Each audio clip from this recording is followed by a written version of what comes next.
Gusto mo bang gumawa ng ice candy na pang negosyo na hindi na kailangan lutuin o kaya hindi na kailangan lagyan ng cornstarch? I-try mo ang recipe ko na ito dahil siguradong papatok ang negosyo mo at siguradong babalik-balikan yan ng mga suki mo. Mabenta po ito sa lugar namin at sa katunayan ay may reseller po ako nito. So for today's video ay isi-share ko po sa inyo kung paano ko po ginawa ang aking ice candy na hindi na po kailangan lutuin. So meron ako dito guys ng fruit cocktail at ito po ang gagamitin ko sa ating ice candy. At dahil halo-halo po ang laman ng ating fruit cocktail, so ang magiging flavor po ng ating ice candy ay fruit salad. So fruit salad ice candy ang gagawin natin for today's video. Sinama ko nga pala ang tubig ng fruit cocktail para magiging malasang-malasa po talaga ang ating ice candy. At dito naman po tayo sa laman ng fruit cocktail at dahil malalaki po ang pagkakahiwa nito, so minamano-mano ko po sa paghiwa-hiwa. So chinachop-chop ko po yan.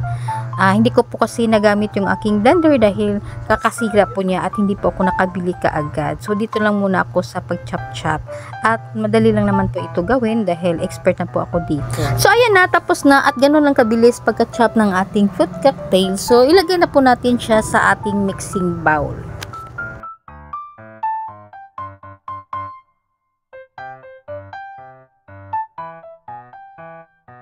At naglagay na rin po ako ng isang latang condensed milk na ang sukat nito ay 1 kilo or 1,000 ml.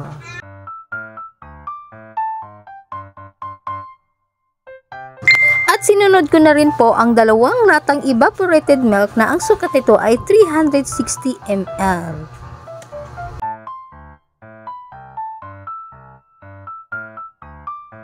So last but not the least, ang 1 kilong white sugar. So ito lang naman po ang pinakahuling sangkap ng ating ice candy.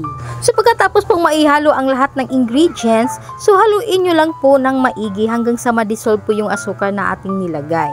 So eto na, this is the final round. So ililipat lang po natin sa ibang lalagyan. So akala nyo yun lang no. So maglalagay na po tayo dito ng water. O diba, perfect. So hindi na po kailangan na magpakulo tayo ng tubig.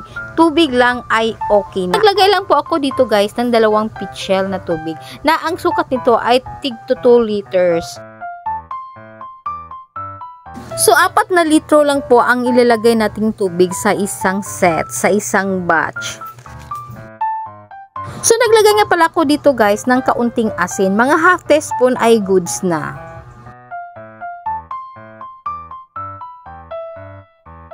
Gumagamit po ako ng baso guys dahil dito ko po isusukat kung gaano po kahaba ang aking ice candy. So ang sukat nga pala ng plastic na ginagamit ko guys ay 1 1/2 by 10. Pero kung naguguluhan po kayo sa baso na ginagamit ko guys, ay pwede naman po kayong gumamit ng cups. So bumili lang po kayo ng measuring cups guys at andun yon, set po iyon. So hanapin nyo lang po yung 1/4 cup. So ngayon guys, pag-uusapan po natin yung nagastos kung magkano po ang total costing po natin sa ating ice candy sa isang batch.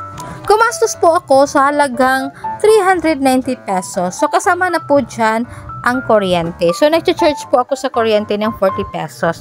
Dahil hindi naman po titigas po yung ating ice candy pag wala pong kuryente.